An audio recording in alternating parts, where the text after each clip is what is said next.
मित्रांनो, आपला जो 8वा विषय आहे आणि 8वा इन्कम सोर्स जो आहे तो शेती. शेती, भारत हा कृषीप्रधान देश आहे मित्रांनो.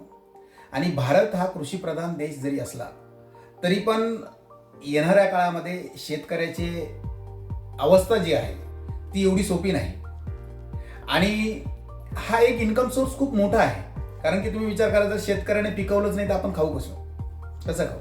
म्हणजे तुम्ही विचार करा, जर कधी शेतकरी हा भारताच्या अर्थव्यवस्थेचा कणा आहे आणि भारताच्या अर्थव्यवस्थेचा कणा असून तुमची उपजीविका, तुमचं पोट भरण्याचं काम शेतकरी राजा करतो. आणि शेतकरी राजा हे काम करत असताना तर शेतकरी राजाला खरोखर त्याचा न्याय मिळतोय का हे समजणं गरजेचं आहे. परंतु यात एक जर चांगला विचार केला, बघा काही लोक अशी खूप सुंदर शेती करतात. या शेतीमध्ये तुम्ही फळबागापासून, अन्नधान्यापासून तर मोठ्या पिकांपर्यंत, ह्या सगळ्या पिकांमध्ये तुम्हाला तुमची आयडिया असली पाहिजे की बाबा मी कोणतं पीक केल्यानंतर मला किती फायदा होईल, कोणतं पीक केल्यानंतर किती फायदा होईल. आणि फायद्याची शेती करणं गरजेचं आहे मित्रांनो. आपल्या पूर्ण भूतलावरती शेती केली जाते, परंतु आधुनिक शेती आपल्याकडे होणं गरजेचं आहे.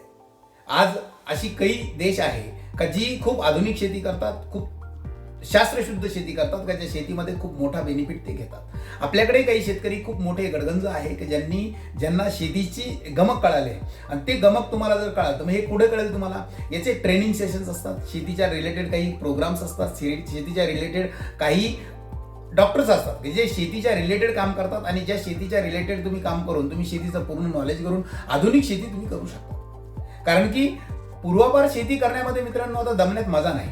तर त्याच्यामुळे आधुनिक जर शेती केली तर तुम्ही 100% यामध्ये खूप चांगला इन्कम सोर्स तुम्ही कमवू शकता. आणि शेतीला काही सारे जोडधंदे असणं गरजेचं आहे. म्हणजे नुसतं शेती करताय तर शेतीमध्येच तुम्ही तरुण जाऊ शकत नाही. कारण की विषय कसा असतो का, जर समजा एखादं पीक तुम्ही केलं आणि समजा निसर्गानं साथ दिली नाही किंवा मार्केटनं साथ दिली नाही किंवा काहीतरी प्रॉब्लेम झाला किंवा पीक चांगलं आलं नाही तर तुमचं नुकसान होऊ शकतो.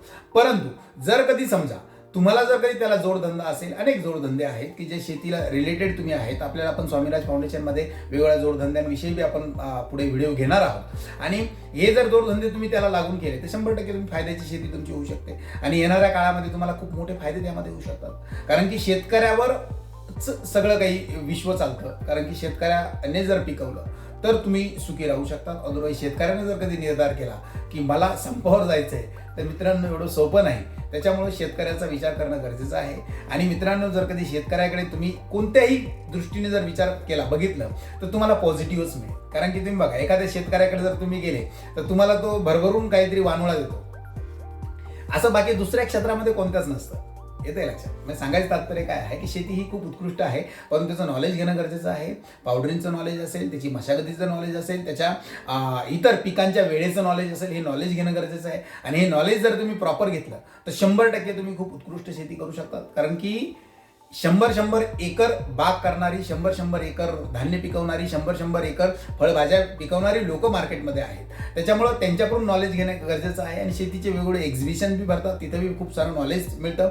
हे नॉलेज घेऊन जर तुम्ही केलं किंवा जर काही तुम्ही करत असाल शेती तर तंत्रशुद्ध शेती करा. 100% तुम्हाला चांगला फायदा होईल. तर मित्रांनो, जय जवान जय किसान, श्री स्वामी समर्थ. स्वामीराज फाउंडेशनला लाईक करा, शेअर करा, सबस्क्राईब करा. जय हिंद.